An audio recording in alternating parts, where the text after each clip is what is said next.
réformes électorales, la situation sécuritaire à l'est de la République démocratique du Congo et économique, ce sont là les thématiques à aborder dans ces magazines d'information que nous avons le réel plaisir de vous les présenter ensemble avec les confrères. À ma droite, Crispin Chibassou pour les comptes de Télé 50, les suivants, Dominique Dinanga pour les comptes de Top Congo. À ma gauche, Yassem Avungara pour les comptes de Siloé et le dernier, Christian Yamabou pour les comptes de la RTNC. Alors, l'invité est déjà dans nos murs. Il s'appelle Maître Patient Bachombe Matabiche, à qui je dis bonsoir. Bonsoir, Monsieur Glody Mokoko. Merci de l'invitation. Comment allez-vous? Nous nous portons bien en tant que tout Congolais. Pendant ce moment, nous vivons les mêmes contextes et nous essayons de travailler pour que ça change.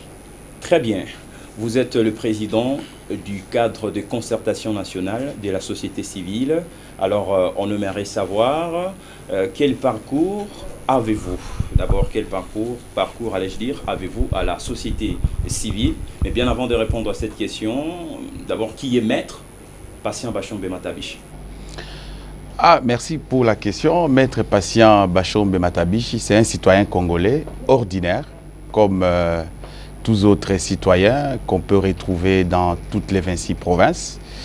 Mais je suis également avocat par profession. J'ai une famille, je suis marié à une femme, père de 4 garçons. Et je suis coordonnateur, comme vous l'avez dit, actuellement du cadre de concertation de la société civile. Alors, quel parcours avez-vous à la société civile? À la société civile, je me suis intéressé des organisations sociales à partir des années 1999. Vite, pendant que j'étais étudiant, là nous sommes au Sud Kivu, à l'est de la République démocratique du Congo. Et nous avons milité au sein de la société civile et dans les structures des jeunes, dans les structures des droits humains, ce qui m'a valu être élu en 2013 déjà comme rapporteur adjoint de la société civile au Sud Kivu. En plus, le travail que nous avons pu effectuer a convaincu la communauté au Sud Kivu pour être élu président de la société civile du Sud Kivu et président du cadre de concertation de la société civile. En fait, au Sud Kivu, il y a une grande particularité. Quand on parle de la société civile, vous savez que le Sud Kivu, c'est un peu comme les berceaux de la genèse des mouvements associatifs, quoi. Donc, on voit des images comme Pierre Lumbi, paix à son âme, on voit des images comme les Kabarous et les autres. Et donc, moi, j'étais assis sur la chaise où était assis également Pierre Lumbi et les autres. Et donc, ce n'était pas facile d'être élu que toute la communauté, parce que là, les élections à la société civile, c'est une affaire de toute la communauté, donc toutes les corporations, tous les syndicats, toutes les confessions religieuses, toutes les forces sociales, en fait, bref. Et donc, ce n'était pas facile. Donc, il fallait être accepté par toute la communauté. C'est comme ça que nous avons bénéficié de cette confiance et nous avons travaillé pendant 3 bonnes années avant d'être élu maintenant au niveau national comme coordonnateur national du cadre de concertation de la société. Oui, puisque vous l'avez évoqué, d'abord, qu'est-ce que les cadres de concertation nationale qu'est-ce que les cadres de concertation nationale de la société civile? Bref, s'il faut utiliser des mots assez simples, le cadre de concertation nationale de la société civile, c'est la fêtière sociale qui regorge en son sein des plateformes de la société civile, de réseaux et dynamiques de la société civile, les organisations de la société civile, et qui a pour mission de professionnaliser les acteurs de la société civile et voir comment interagir avec les partenaires au développement. Et le cadre des concertations de la société civile, on dirait que c'est un espace d'échange, un espace de dialogue entre multiples acteurs et organisations de la société civile pour participer à la gouvernance du pays et contribuer ainsi au développement de notre pays. Qu'est-ce qu'on peut retenir des avancées significatives depuis que vous êtes à la tête du CCN? Alors, depuis que nous sommes là, nous avons fait beaucoup de choses. Je ne saurais pas vraiment être assez exhaustif. Cependant, je dirais par notre mission d'impliquer les populations civiles, donc la population dans la définition des priorités en termes de politique, en termes des programmes du gouvernement. Nous avons beaucoup participé pour l'élaboration du plan national stratégique de développement. Nous avons beaucoup contribué en cela. Nous avons contribué même pour le plan, pour la conception du guide de plans provinciaux de développement. Nous avons organisé une activité avec, sous l'égide du ministère de Plan à Zongo. Nous avons participé et contribué essentiellement dans l'élaboration du programme multisectoriel d'atténuation des impacts Covid 2019. Nous avons travaillé et milité pour que quand même la communauté soit bien sensibilisée par rapport à la Covid-19. Parce que vous allez vous rappeler, lorsque la pandémie est arrivée, il y avait beaucoup de gens qui n'y croyaient pas. Et donc la société civile a beaucoup travaillé à sensibiliser beaucoup de structures pour que les structures puissent s'impliquer. Merci. Et c'est beaucoup de choses. Voilà. Je ne vais pas monopoliser la parole. Je donne la parole à Crispin Chibasso. Merci beaucoup pour la parole. Cadre de concertation de la société civile, c'est ça. La société civile est plurielle, n'est-ce pas? Vous êtes aujourd'hui président, coordonnateur président de cette structure. Appelez-moi coordonnateur national. Coordonnateur national. Mais quand on voit l'histoire de la société civile congolaise, on parle de la conférence nationale souveraine, Sun City et consorts. La société civile a toujours été inféodée à un parti politique. Vous êtes de quel bord? Ok. Je crois que y a pas. Nous sommes du côté de la population. En fait, nous ne dépendons d'aucun et nous ne sommes inféodés par aucun parti. Mais vous allez retenir que la société civile doit être une force et une force de proposition pour influencer. Et donc, la société civile a, entre autres, approche de s'organiser en force de proposition pour plaider en faveur de la population, ça veut dire en prenant les desiderata de la population, les faire monter au niveau des décideurs pour les transformer en décisions en faveur de cette même population. Et donc, ceux qui dirigent sont des partenaires à la société civile. Et donc, en tant que partenaires, c'est tout à fait normal que la société civile les approche pour les bénéfices des communautés pour lesquelles nous militons. Alors, si la société civile se laisse inféoder, là c'est grave. Et je dois avouer que lorsque nous avons été élus, nous avons promis de tout mettre en œuvre pour dépolitiser la société civile, pour qu'elle ne soit pas inféodée. Et nous, en tout cas, nous sommes en train d'y parvenir. Quoique, il y a des fois... c'est votre cheval de bataille. Voilà. C'est votre cheval de bataille, mais vous sortez du Sud Kivu. Le Sud Kivu est en proie à l'insécurité. Digne fils du Sud Kivu, vous êtes à la tête de la société civile. Quelles sont les actions que vous menez pour réellement pour endiguer cette insécurité qui sévit là-bas? D'abord, on doit comprendre la nature de l'insécurité que le Sud Kivu, pas seulement le Sud Kivu, mais l'Est de la République démocratique du Congo.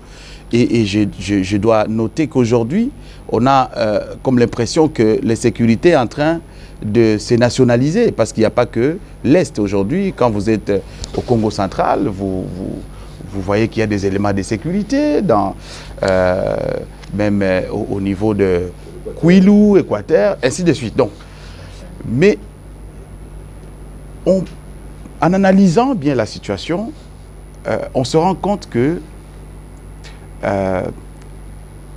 on pourrait comparer notre pays à une bijouterie, mais dont la sentinelle n'a pas beaucoup de capacités de sécuriser. On n'a pas la maîtrise de la sécurité de la bijouterie. Et quand vous retracez bien les présences des groupes armés, vous vous rendez bien compte que les groupes armés, les milices, les bandes armées se retrouvent effectivement près des zones d'exploitation minière. Ou exactement dans les puits des mines. Que ce soit au Nord Kivu, que ce soit au Sud Kivu, parce que c'est ce qui les alimente en fait. Alors, il y a des études qui ont démontré clairement que certains de ces groupes armés sont des sous-traitants, des traitants de certaines multinationales ou d'autres pays qui veulent accéder aux richesses de ce pays, de notre pays, la République démocratique du Congo, sans beaucoup d'efforts. C'est ça le contexte en fait. Et depuis que nous avons commencé à travailler sur la question, déjà pendant que nous étions au Sud Kivu, nous nous sommes rendus compte qu'il y a même des Congolais, ici à Kinshasa, qui sont derrière cette histoire, des groupes armés, qui alimentent en fait ces groupes armés. Il y a quelques jours, vous avez suivi qu'il y a des éléments des Codeco qui ont fait irruption dans la ville de Bunia. Il n'y a pas que Bunia, il y a le Nord Kivu, c'est tous les jours que nos compatriotes sont massacrés à Beni et un peu partout. Et donc, nous avons commencé à faire des plaidoyers auprès des décideurs, parce que nous ne savons pas faire autrement. C'est vrai, on peut faire des marches, elles ont été menées, elles ont été faites, mais la bonne approche, c'est ce que j'ai dit, c'est faire de la société civile une force de proposition. La proposition à travers des plaidoyers. Certains journalistes ici présents ont participé dans certains de nos forats que nous avons pu organiser, que ce soit ici à Kinshasa, que ce soit à Goma, que ce soit à Bukavu, pour plaider en faveur de la population, du citoyen normal, du citoyen qui ne demande pas grand-chose, le citoyen qui peut se prendre en charge, mais qui n'a besoin que de la paix, de la sécurité, pour vivre et faire ce qu'il peut faire afin de se sentir vraiment comme un Congolais. Et pour nous, la question de la sécurité, de la paix, c'est vraiment la priorité des priorités. C'est comme ça que je peux un peu répondre à votre question. Monsieur le coordonnateur, on a l'impression que certaines questions d'intérêt général intéressent moins la société civile, dans sa pluralité bien sûr. On ne sent pas cet engouement pour des questions sécuritaires par exemple, ou des questions à caractère social. On ne sent pas une forte implication de la société civile. On est prêt à marcher pour exiger les réformes de la CENI, les réformes électorales, mais on ne sent pas cet engouement quand il s'agit de questions, notamment celles sécuritaires. Pourquoi ? En fait, c'est ça. Je crois que tout est question d'approche. Et pour des questions d'une sensibilité comme celle-là, la sécurité, je crois que, je vais aller dire, la société civile a aussi comme mission de professionnaliser les acteurs de la société civile. Ça veut dire, en tant que des experts sur des questions spécifiques, des questions de paix, des questions de sécurité, ces experts vont participer pour donner des propositions dans des cadres appropriés, pour donner des propositions et influencer les décisions des autorités qui nous gouvernent. C'est ça l'approche, la meilleure. Parce qu'il ne faut pas aussi confondre la société civile à l'opposition. La société civile n'est pas l'opposition. Quoique, d'une certaine manière, nous sommes aussi un groupe de pression. Nous sommes un groupe de pression. Mais la société civile, le cadre de concertation, a levé l'option de beaucoup privilégier les dialogues, de beaucoup privilégier le plaidoyer pour influencer la partie ou le partenaire gouvernemental.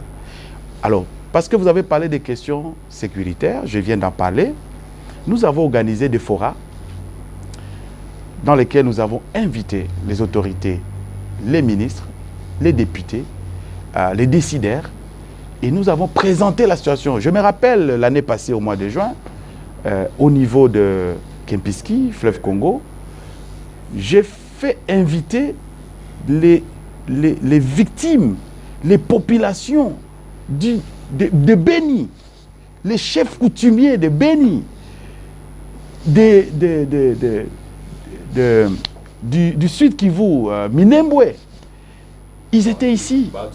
Il y a eu des députés nationaux, en tout cas près de 80 députés nationaux, du Nord, du Sud Kivu et même d'autres provinces, pour présenter la question de l'insécurité. Nous étions voir la présidente de l'Assemblée nationale qui nous a reçus, l'honorable présidente Mabunda. Nous avons vu toutes les institutions et nous sommes en train de le voir.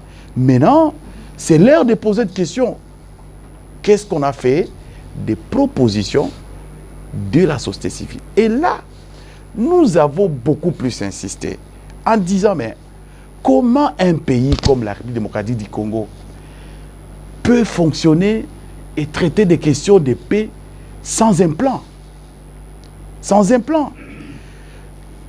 Nous n'avons pas de plan de paix. Vous savez que, de la même manière, on peut concevoir un plan de guerre, de la même manière, on conçoit un plan de paix. Nous n'avons pas ce plan. On va sûrement se poser la question de savoir c'est quoi aujourd'hui la vraie solution au problème de l'Est. Aujourd'hui, on sait que pour accéder à un poste, il faut carrément créer une milice et puis espérer des négociations un jour. Est-ce qu'il faut continuer aujourd'hui à négocier avec le... Alors, moi, je dois dire, premièrement, il nous faut un plan de paix.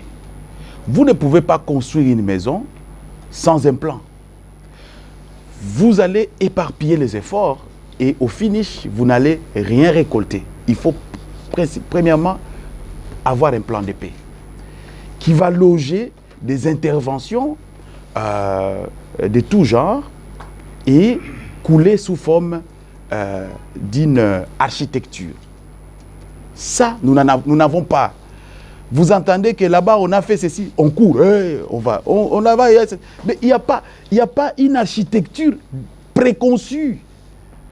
Et c'est ce que nous, comme société civile, nous menons comme plaidoyer pour que le pays se dote d'un plan. Et nous sommes déjà en train d'élaborer une proposition d'un plan de paix. Et nous voulons interagir avec les institutions du pays parce que c'est eux qui doivent porter une telle proposition.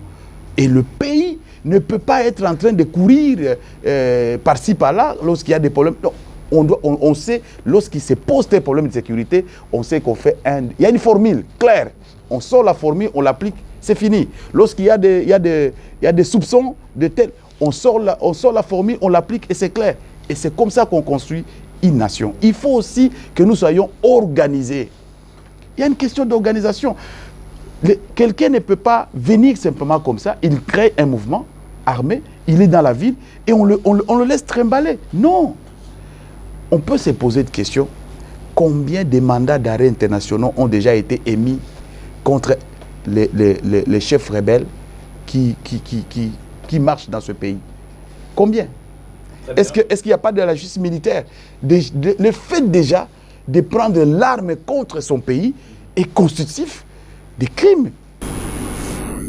Très bien. Avant que Yassine Avungara ne puisse prendre la parole, Président, j'aimerais que vous puissiez proposer des stratégies qu'on peut mettre en place, c'est-à-dire que proposez-vous pour quelle voie proposez-vous pour juguler une fois pour toutes, n'est-ce pas, en ce qui concerne l'insécurité à l'est du pays? Alors, je veux bien parler du plan de paix.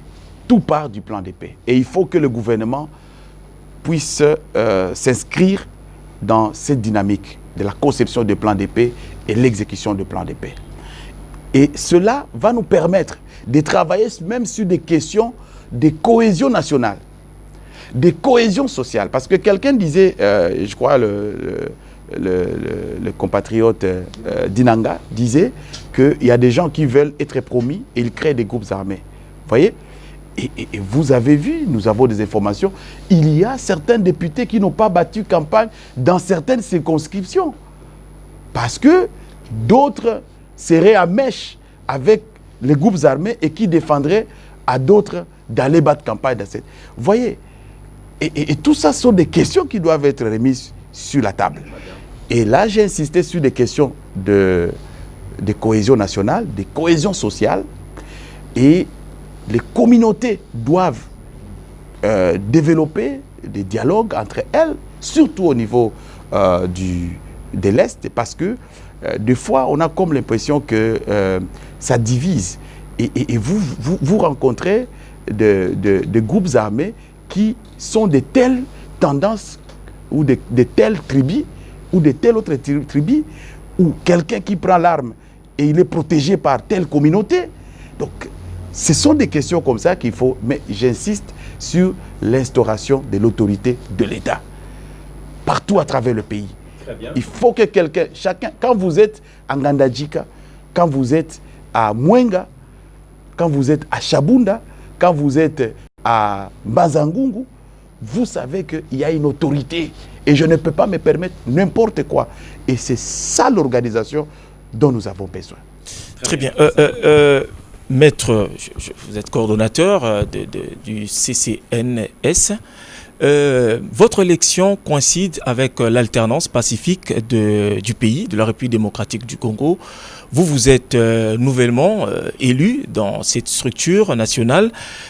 Comment comptez-vous justement participer à la bonne gouvernance de la République démocratique?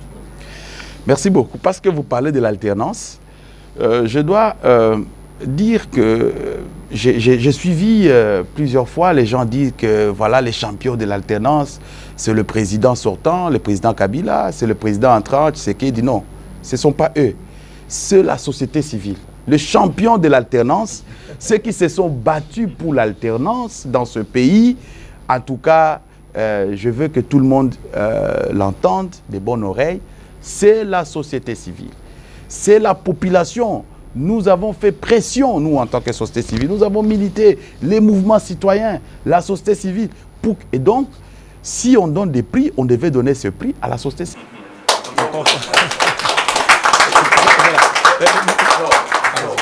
Pour répondre à votre question, je dois quand même dire que c'était un rêve de beaucoup de Congolais, l'alternance.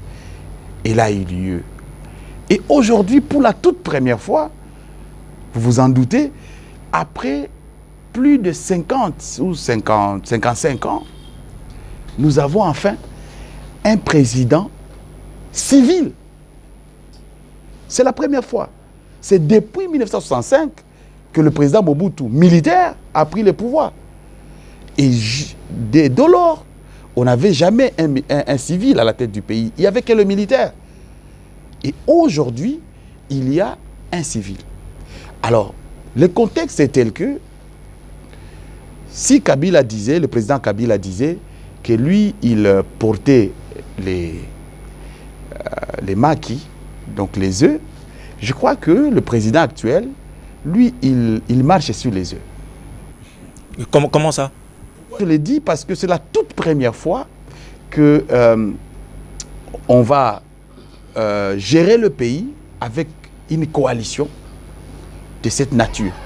Une coalition qui a aussi du mal à bien fonctionner, à bien marcher, parce que gérée par un président actuellement qui était hier à l'opposition, aujourd'hui se retrouve en train de diriger et ceux qui ont géré hier et ceux qui étaient à l'opposition. Ce n'est pas facile pour eux. Et je pense, on peut tout dire, mais jusque-là, il a bien joué. Jusque-là, avec les sortants. Ils ont quand même... Donc il y a eu une bonne coalition, jusque-là. Je dirais que pour la population, ce sont les résultats qui comptent. Pour nous, la population, ce sont les résultats. Est-ce que nous nous retrouvons dans cette gouvernance? Est-ce que nous avons de l'eau? Est-ce que nous avons de l'électricité? Est-ce que nous avons les salaires? Est-ce que notre social est amélioré? C'est ce qui intéresse plus les communs des Congolais que nous sommes. C'est à ce niveau-là. Alors, pour la société civile, nous avons résolu d'apporter notre contribution pour que la gouvernance change. Et vous avez suivi, s'agissant de la lutte contre la corruption, les structures de la société civile ont fait des propositions concrètes pour que l'autorité puisse considérer que non, on ne doit pas continuer indéfiniment à regarder comment le pays est pillé, avoir des dirigeants corrompus ou des corrupteurs à la tête du pays. Non. Donc la société civile y travaille beaucoup. Nous sommes en train de participer même dans les conférences budgétaires pour voir comment améliorer, pour faire participer les propositions de la société civile afin d'influencer de ce côté. Très bien. Cordon, on a compris. Une dernière question avant de passer le micro à notre confrère. Il y a pas longtemps, c'est le week-end dernier, l'Ordre national des experts électoraux, cette structure a vu le jour. Vous êtes de la société civile. Que pensez-vous de ce genre de structure? Est-ce que cela peut-elle être vrai, comme on peut le dire? Merci. Je crois que tout Congolais est libre de mettre sur pied une structure selon que cela respecte la loi, les bonnes mœurs et les règlements du pays. Mon analyse personnellement, c'est que il y a quand même des experts électoraux qui suivent des formations accélérées, des formations de qualité, et ils sont des experts. Donc, ils sont des experts. Et c'est tout.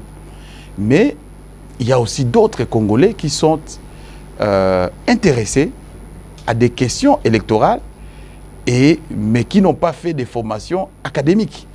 Voyez-vous? Et tant que cela ne vise pas à limiter les autres, moi, je ne trouve pas d'inconvénient. Seulement, l'on doit savoir qu'un ordre, c'est une corporation. Est-ce que, et non seulement une corporation, mais on crée un ordre par la loi. On crée un ordre, une corporation par la loi. Donc, c'est l'Assemblée en principe, donc le Parlement, qui doit voter une loi, n'est-ce pas, mettant en place un ordre quelconque. Alors, est-ce que les éléments sont vraiment pertinents pour amener et convaincre l'Assemblée nationale?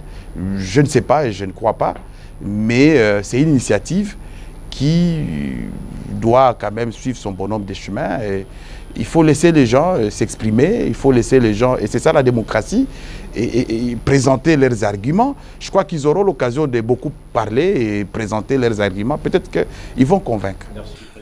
Merci beaucoup, le coordonnateur Maître Patient Bachombe. Vous êtes au courant de toutes les démarches entreprises pour réformer l'appareil électoral. Donc, je parle des réformes électorales ici que vous maîtrisez aussi très bien.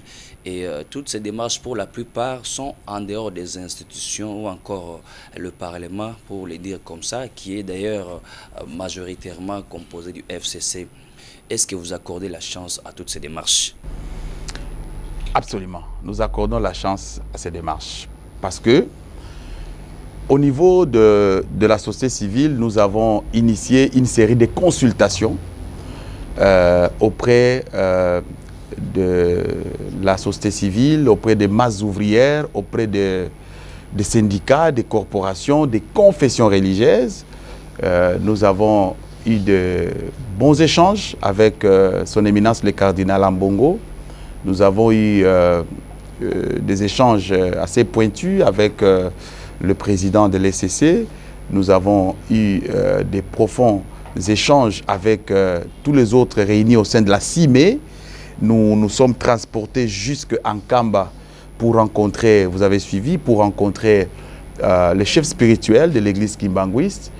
Et, bref, nous avons été avec presque toutes les confessions religieuses. Nous avons été avec les corporations, nous avons été avec les masses ouvrières, nous avons été avec les catégories ou les groupes spécifiques, les femmes, les jeunes. Donc nous avons fait en tout cas un bon nombre de chemins dans nos consultations.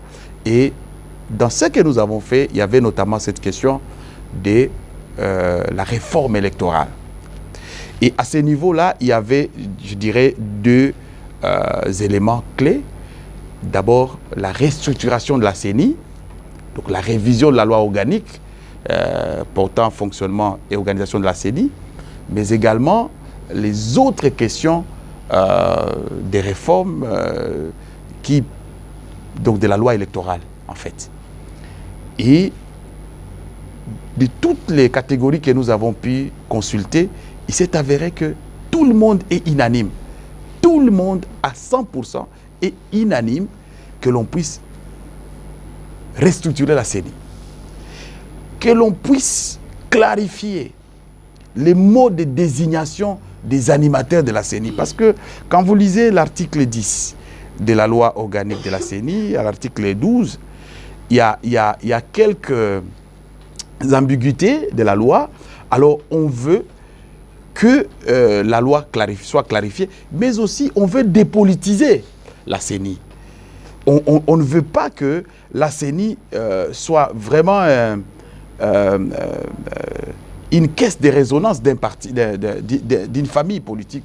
Non, nous voulons que ça soit tellement indépendante que les résultats des prochaines élections 2023 soient quand même acceptés. Depuis 2006, nous avons organisé les premières élections. Vous avez vu ce qui s'est passé. J'étais dans cette capitale. Nous étions sous les lits. Il y a eu crépitement des balles, il y a eu mort d'homme. En 2011, même chose, il y a eu 2 présidents qui ont prêté serment. En 2018, vous savez ce qui s'est passé. Et aujourd'hui, nous devons tirer des leçons de tout ce que nous avons connu et voir comment améliorer pour que nous puissions finalement entamer la construction de ce pays. Parce qu'il n'y a pas que les élections, il y a aussi le développement. La population attend beaucoup. Et la gouvernance passe par la légitimité des institutions. Merci, Maître Patient Bachombe. Vous nous parlez de consultations que vous avez pu réaliser. Alors, on aimerait savoir... Je voudrais relancer, parce que cette question est cruciale. La question des réformes électorales. Vous avez soutenu la démarche menée par les personnalités congolaises à vous entendre parler.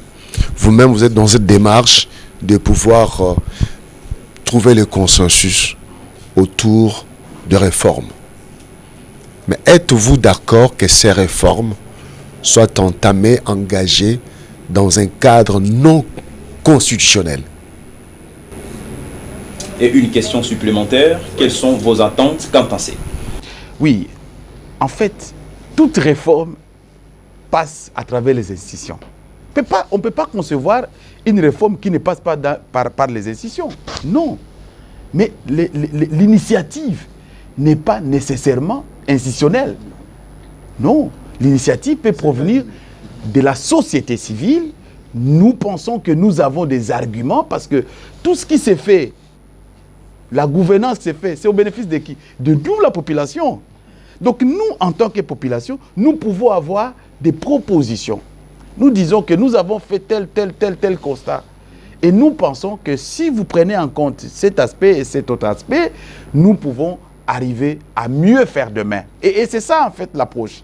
Alors, vous savez que depuis 2006, la population a beaucoup... Allez-y. Donc, la population a beaucoup sacrifié. Beaucoup sacrifié.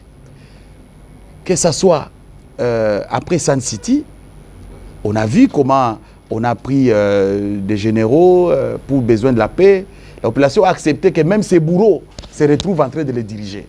La population a sacrifié. En 2011, la communauté internationale n'a pas financé entièrement les élections. Il y a une participation des contribuables congolais, une participation des partenaires.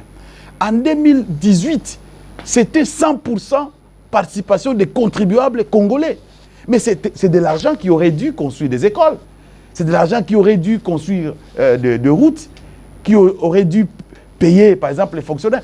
Donc, c'est la raison pour laquelle les Congolais doivent participer, ont le droit d'ouvrir les yeux et de vous dire, de dire à ceux qui les gèrent que c'est notre argent, c'est nous qui contribuons et nous devons voir clair. Et c'est la raison pour laquelle leurs propositions, les propositions de la population doivent compter énormément. Alors, est-ce que votre démarche va de pair avec les 13 personnalités politiques? Alors, clairement, toute personne, au-delà des 13 personnalités politiques, parce qu'eux, ils sont des institutions, ce sont des parlementaires, en fait. Et les parlements, c'est mais il y a aussi la société civile. Mais c'est ce que je vous dis, principalement des parlementaires. Mais s'il y a une proposition de loi, qui vont l'analyser? Ce sont les députés. Donc, moi j'encourage les députés, ces députés-là. Je les encourage parce qu'ils peuvent aussi influencer dans l'Assemblée, au sein de l'hémicycle, pour que les propositions même de la société civile puissent passer. Donc, et nous sommes d'accord que tout se passe dans l'Assemblée. Et c'est là que j'ai dit, parce que nous sommes dans une autre initiative de réflexion nationale sur les réformes électorales. Et c'est une activité qui va se passer à Pullman déjà du 9 au 12. Du 9 au 12 septembre. Voilà. Où nous venons réfléchir. Ce sont des réflexions. On va faire participer d'autres compatriotes à travers le pays. Tous à travers le pays, il y a des mécanismes. Il y a un mécanisme qui a été mis en place pour que toutes les autres coordinations des cas de concertation au niveau des provinces participent. Et les autres structures. Et au niveau national, et même les députés, les sénateurs et les experts électoraux. Même les 13. Nous voudrions peut-être, nous voudrions aussi qu'ils viennent, qu'ils participent. Les 13 parlementaires. Voilà, nous voulons que tous les Congolais. Et vous vous rappelez, en date du 13 décembre, le président de la République, devant les congrès, avait invité le peuple aux réflexions sur les réformes électorales. Et nous avons pris effectivement l'expression du président. Et nous allons réfléchir. On ne refuse à personne de réfléchir et de proposer. Consensus. Les réflexions sont le fruit des réflexions. Ok, vous voulez... Je voudrais une question.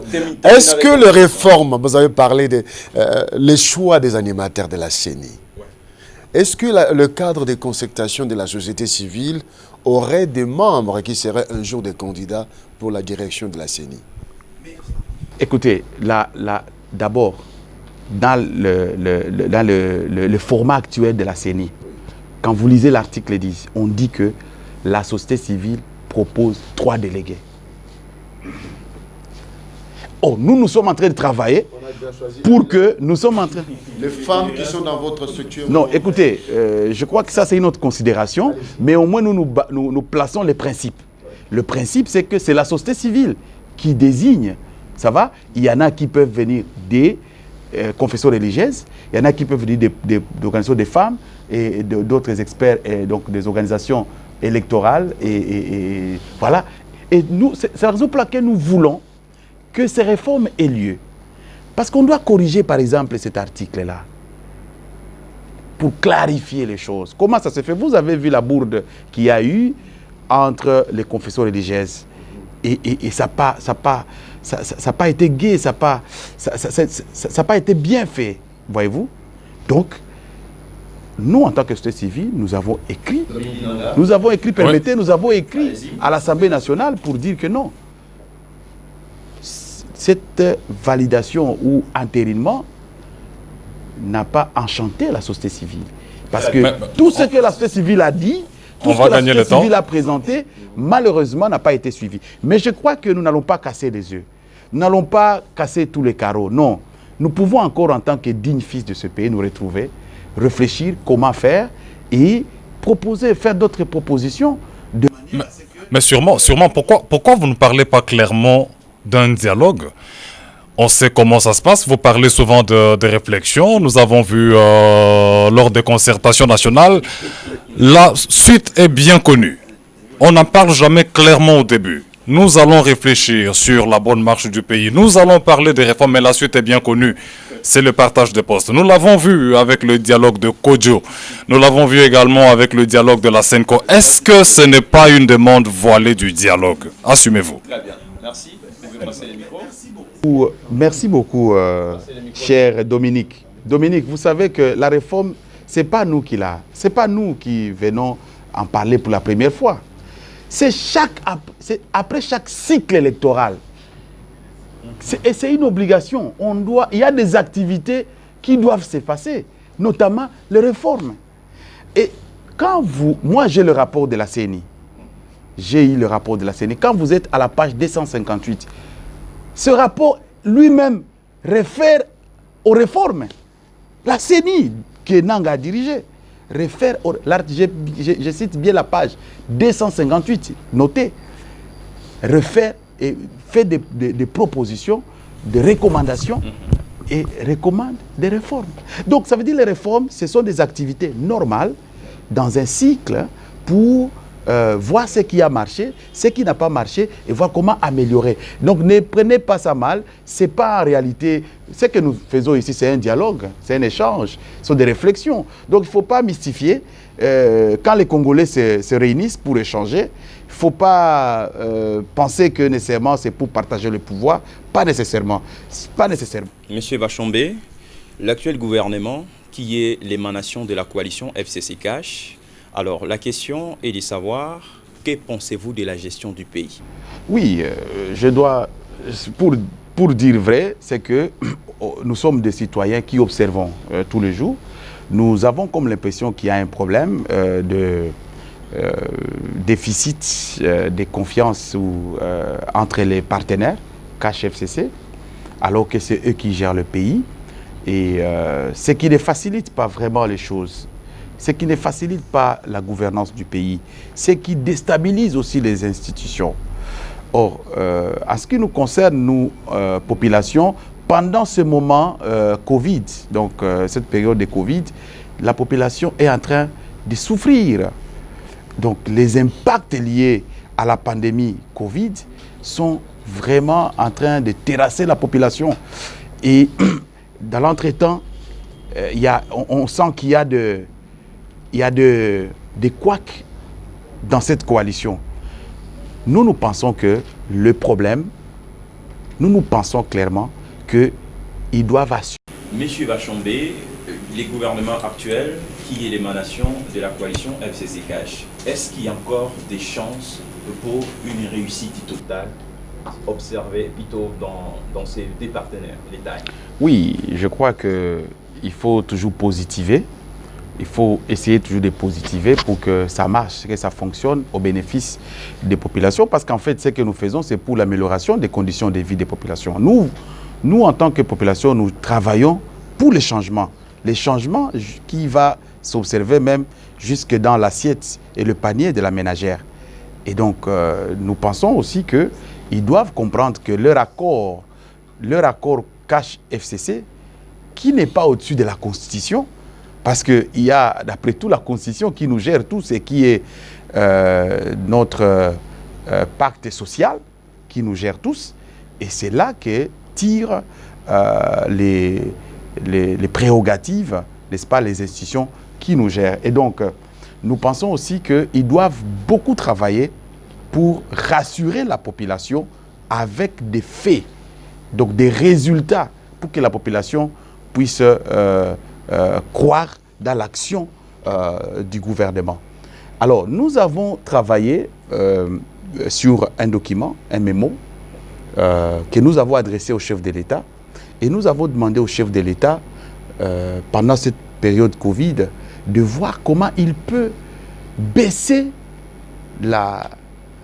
comment on appelle ça, les trains de vie Des Congolais. des institutions, les trains de vie des institutions, parce que nous, les Congolais moyens, nous avons l'impression que ceux qui dirigent ont des très très grands salaires et le fonctionnement des institutions coûte plus de 68 ou 70% de toute l'assiette, de toute l'enveloppe.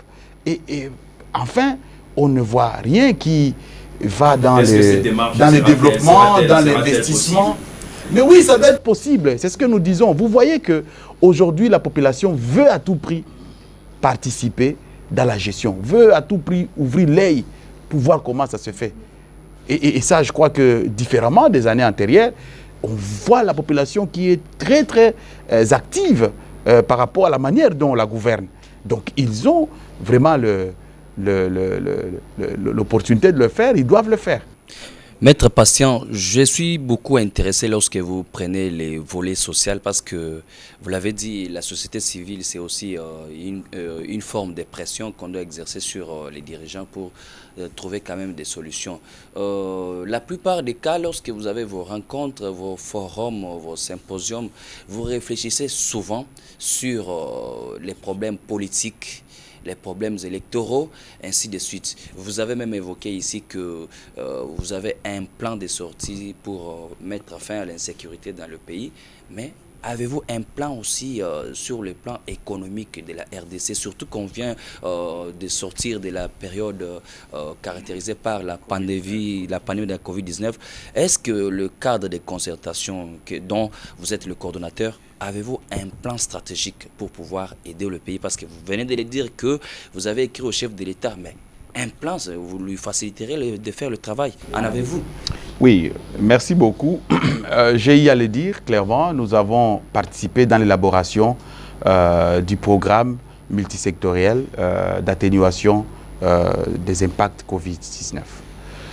Mais aussi, lorsque nous participons, lorsque nous sommes impliqués dans l'élaboration des politiques et programmes du gouvernement, c'est pour effectivement arriver à décrocher des politiques et des programmes qui tiennent compte effectivement de ces desiderata de la population, de ce besoin exprimé par la population.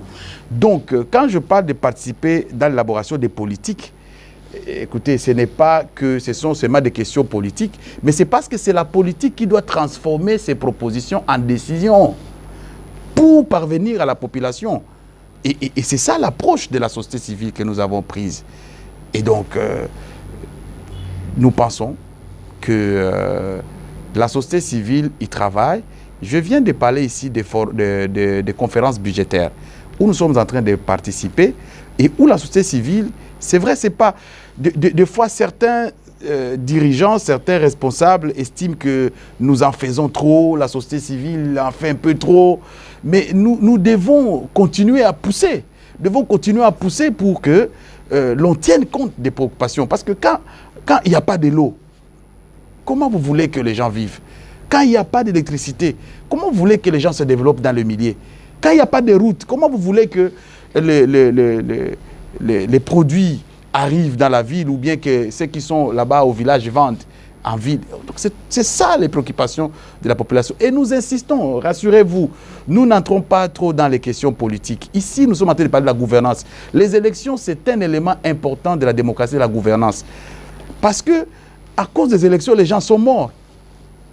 Il y a des gens qui sont morts, donc il y a eu des insécurités, ça touche directement à la population. Vous savez aussi que un autre élément qui va nous amener et qui nous motive à demander même les réformes électorales, c'est de voir que le président actuel ou les présidents qui sont élus peuvent être élus avec moins de la moitié des Congolais. C'est ce qui fait aussi que des fois, on n'a pas une forte légitimité. Et c'est la raison pour laquelle nous avons demandé à ce qu'on revienne aux deux tours. Certes que ça va toucher aussi la Constitution. Ah oui, ça va toucher la Constitution. Mais qu'on revienne de manière à ce que, oui, le coût, c'est nous les Congolais qui payons. Et nous devons développer cette culture de la démocratie dans notre pays et comprendre que lorsque j'ai passé un mandat, tel que la Constitution le dit, les autres aussi peuvent venir, ainsi de suite. Il y a des pays qui nous entourent ici. Une question, lors de votre élection, je rentre dans la société civile, lors de votre élection, il y a ceux qui ont contesté, jusque-là il y a d'autres qui vous contestent sur la tête de cette structure. Est-ce que vous aviez eu le temps de concerter d'abord cette société civile sur le plan national ? Merci beaucoup. Je pense que cette information peut être erronée. En tout cas, nous n'avons pas... C'était une élection par consensus. Nous avons été élus par consensus au niveau national. Toutes les 26 provinces sont arrivées. Les délégations, en tout cas plus de 300 électeurs qui, par consensus, ont décidé de jeter leur dévolu sur moi. Et je ne suis pas seul, j'ai tout un comité.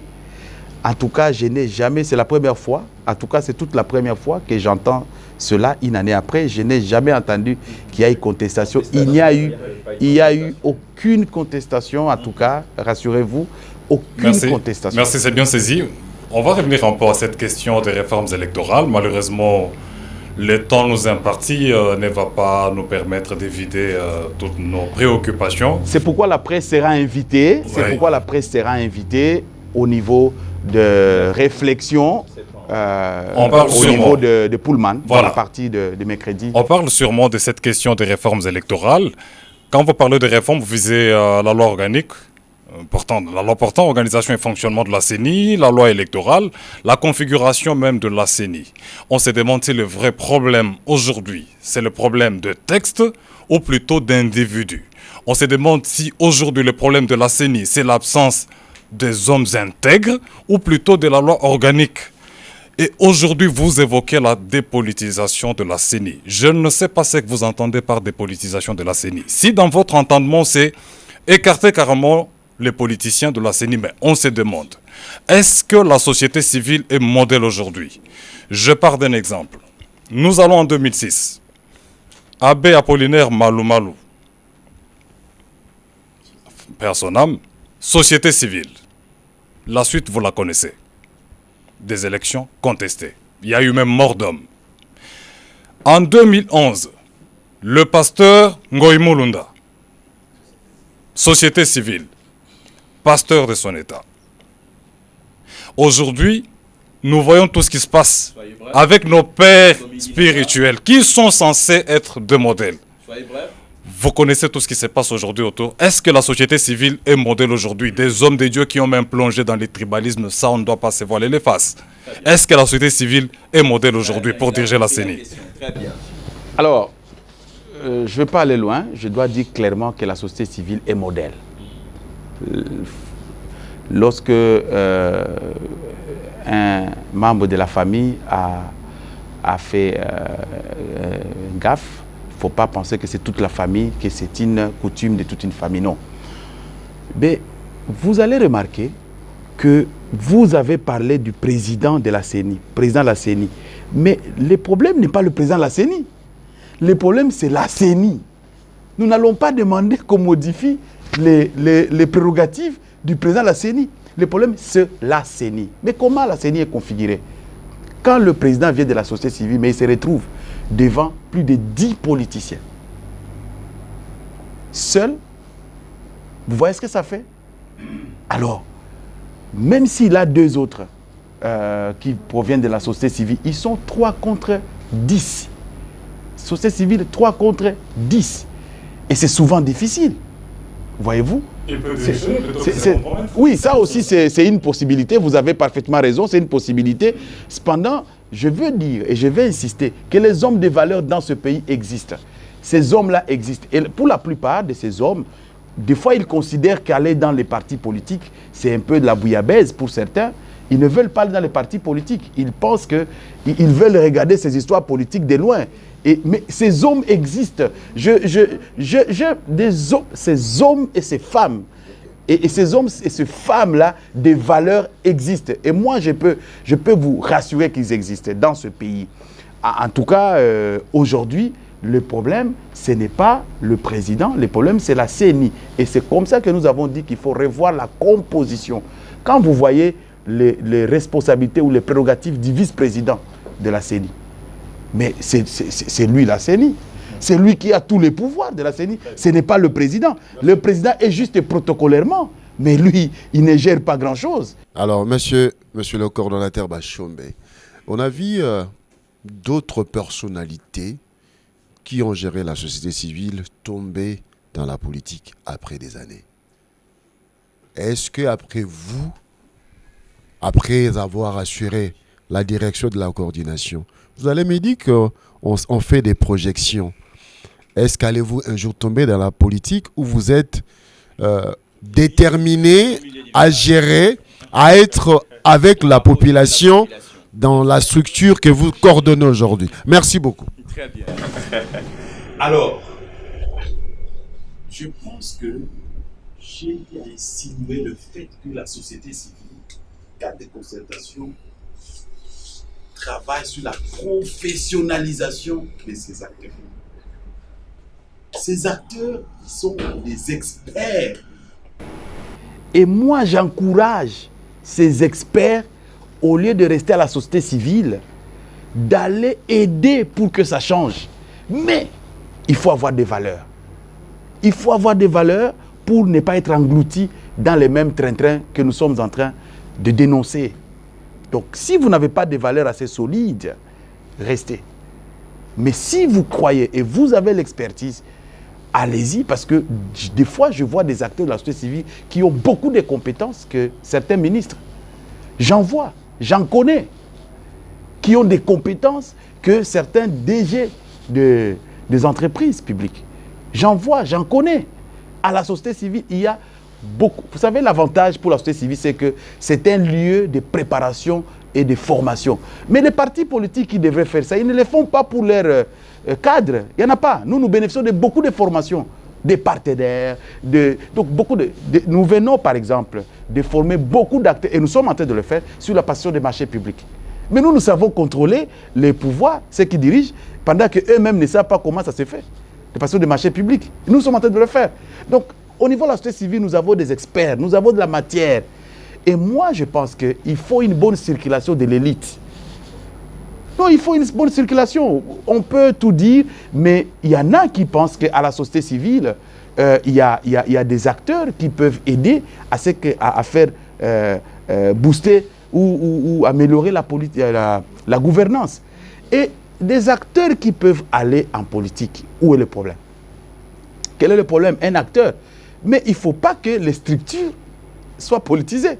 Les structures sociales. Les structures de la société civile ne doivent pas être politisées. Mais un acteur, c'est une liberté parce que chaque acteur de la société civile jouit de ses prérogatives politiques. Ce sont des droits civils, de ces droits civils et politiques. Et moi, je ne vais pas refuser en tant que responsable de la société civile, je ne vais pas dire non, n'allez pas en politique. Je ne peux pas leur dire parce que ça serait une manière de nier leurs droits civils et politiques. Moi, je suis au service du peuple. La population m'a élu pour diriger la société civile. Voyez-vous, la population, cette même population qui pense que je peux parvenir leurs désirata auprès des décideurs. Si elle pense que je peux faire mieux que ça, mais pour l'avantage de notre pays, pourquoi je ne le ferais pas? Donc, d'accord. Mais moi, je reste un acteur social. Je reste un acteur social. Non, mais je reste un acteur social. Et tout ce que nous devons faire, vous voyez, tout ce que nous devons faire, c'est pour améliorer les conditions de vie de nos populations. Nous venons de la basse population. Nous venons des populations lambda. Nous venons vraiment de communs des Congolais. Une très belle mise au point. Et de la masse ouvrière. Moi, je viens vraiment d'une famille modeste. Donc, je connais les souffrances de la population. Je suis moi-même en train de vivre ce que toute la population vit. Donc, c'est la raison pour laquelle il faut tout faire pour que ça change. Très bien. Une très belle mise au point de M. Bashombe. Alors, une dernière question. Vous le savez très bien, la République démocratique du Congo vient de traverser une période charnière due à la pandémie du coronavirus. Vous le savez. Alors, qu'en est-il de l'économie nationale? Ah oui, je crois que l'économie a été très affectée avec les effets de cette pandémie, avec les confinements. Vous avez vu des entreprises fermées pendant de longs mois. Vous avez vu des travailleurs rebroussés parce que les compagnies ont fermé. En fait, on part, il y a un regain sur notre économie. Il y a vraiment un déficit énorme qu'il faut rattraper. Avec la dépréciation du franc congolais? Ça, c'est aussi un des effets. Et c'est la raison pour laquelle, d'ailleurs, nous avons participé dans ce programme multisectoriel d'atténuation des impacts Covid. Il y a des éléments et des aspects économiques qui ont été proposés pour voir comment relancer l'économie congolaise. Et ça doit nous interpeller tous. Et je crois que même nous, la société civile, nous avons un grand rôle à jouer pour mobiliser, aider l'État à mobiliser des recettes, à mobiliser des ressources.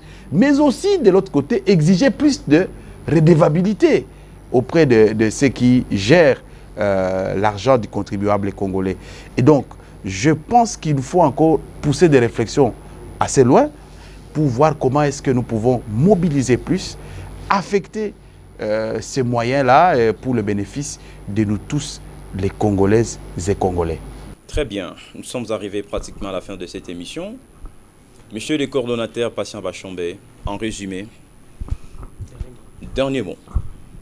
Ce n'est pas les derniers mots, mais peut-être un mot de conclusion. Un mot de conclusion de cette émission, bien sûr. D'abord, je vous remercie. La qualité de vos questions, elles sont très très pertinentes. Je voudrais dire que la société civile, ce n'est pas une seule personne. La société civile, c'est toute une équipe. Le cadre des conseils, c'est toute une équipe et qui m'ont accompagné. Je le dis vraiment merci de cet accompagnement. Mais la société civile est très déterminée, très engagée pour contribuer au développement de ces pays et à la démocratisation de ce pays, pour que ça change.